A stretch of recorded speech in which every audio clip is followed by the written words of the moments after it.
Department of Wildlife Conservation.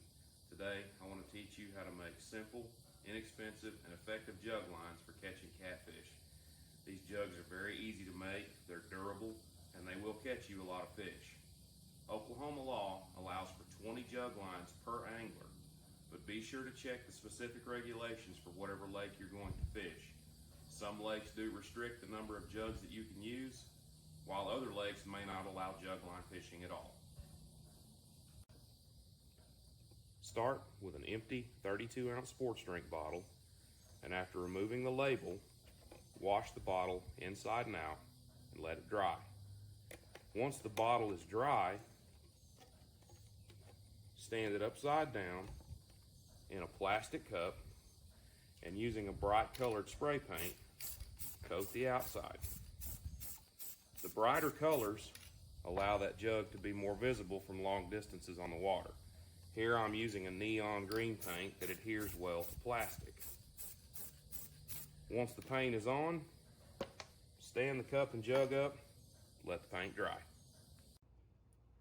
Once the paint has dried on your bottle, remember to take a Sharpie or a permanent marker of some kind and write your name and your address on the outside of each jug line. This is required by state law. It's also required by state law that your jugs are attended at least once every 24 hours.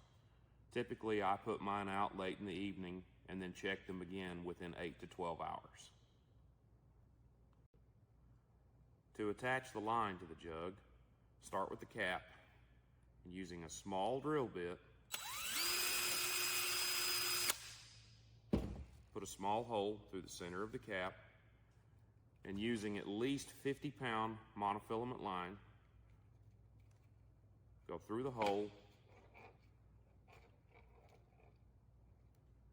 tie a figure 8 stop knot,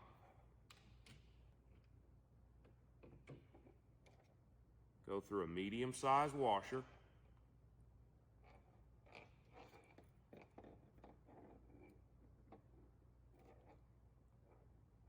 tie a slip knot,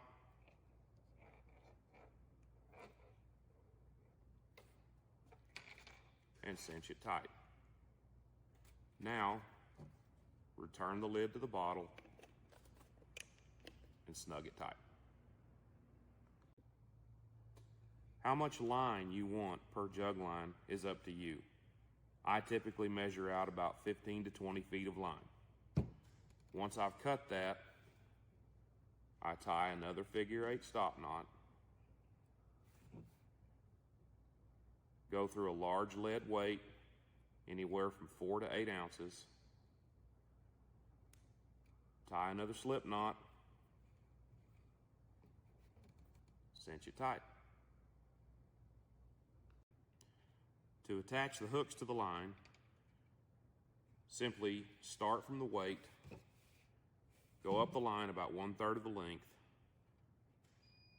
space your fingers apart, pull 2 pieces of line together, leaving about 6 to 8 inches of slack. Tie another figure 8 stop knot, pull that tight, and you've created a drop loop. Put the end of the loop through the eye of a large hook. 4/0, 5/0, 6/0 are typical sizes that I use, either circle hooks or O'Shaughnessy hooks. Once the loop is through the eye, go down over the bend of the hook, turn it once, come back over the bend,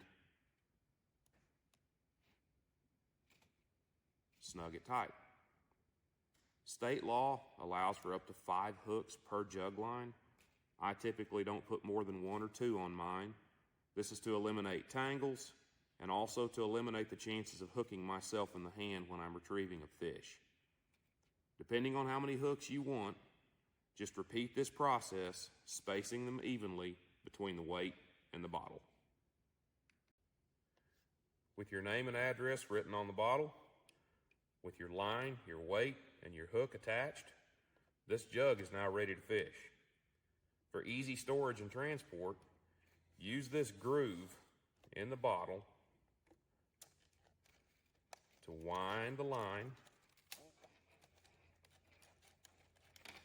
Being careful of those sharp hooks.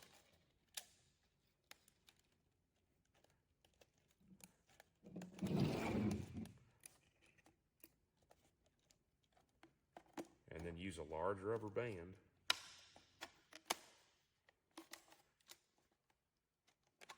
to secure everything in place.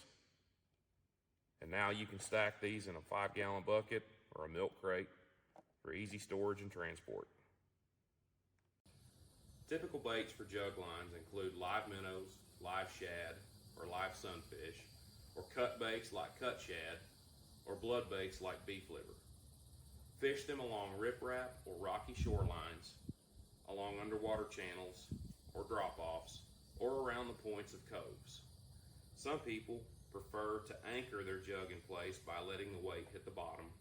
Others prefer to let their jug drift with the weight vertically suspending the bottle. I prefer to fish mine with the weight anchored to the bottom.